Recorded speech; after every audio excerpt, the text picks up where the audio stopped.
This is not a normal adventure race. 671 kilometers, mountains. I don't mind climbing, I mind dying. Jungles. I need help! Rivers. Ocean. 4 hours of sleep in 4 days. And it is brutal. It's so hard. This looks like a bunch of action movies combined. Break down the race for us. What exactly do the teams have to do?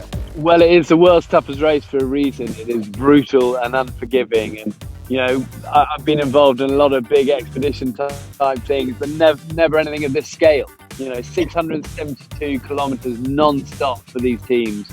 Racing 11 days a night, 24 hours a day, no electronic, no GPSs, old school map, compass. You know, they're mountain biking, they're running, they're kayaking, they're building rafts. It is hardcore for these teams, but through it are some incredible stories of friendships and effort and sweat and blood and tears. And it is very inspiring to see. And I think the world needs this inspiration more than ever right now.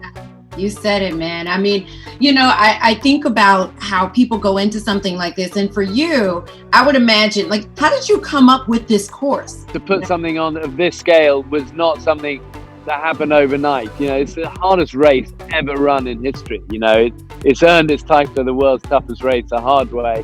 You know, it took a year of a big team to put together. You know, we had 330 racers, 30 different countries represented. They'd trained for months, sometimes years for this. So the stories that come out of, you know, we had military veterans with disabilities, cancer survivors, some of the best adventure race teams on the planet, you know, young Indian twin girls, you know, racing, representing India. The stories were amazing, and the pain and the sort of suffering that they went through to get there was immense. But I knew on the start line two things. One, not every team is going to finish. Two, will any team finish?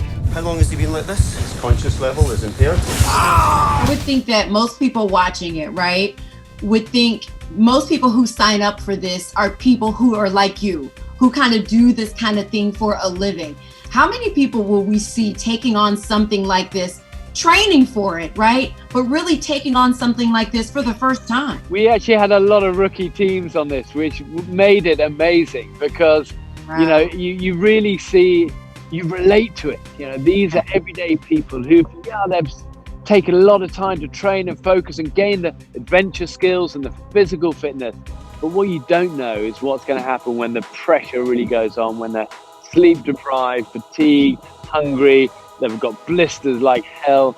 You know, what are they really going to be like? And everyone can talk a good game on that start line, but 11 days in, what are they going to be like? And, you know, it's why many of the teams just fell apart. They couldn't cope with that level of pressure.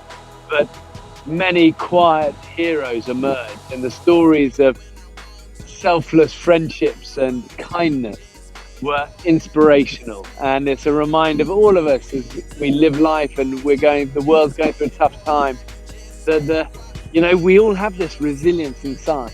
The world's toughest race is an embodiment, I feel, of that. Yeah, well, Bear, thank you so much for taking the time to talk to us. It sounds like it's not only going to be entertaining, but inspiring as well. Thank you.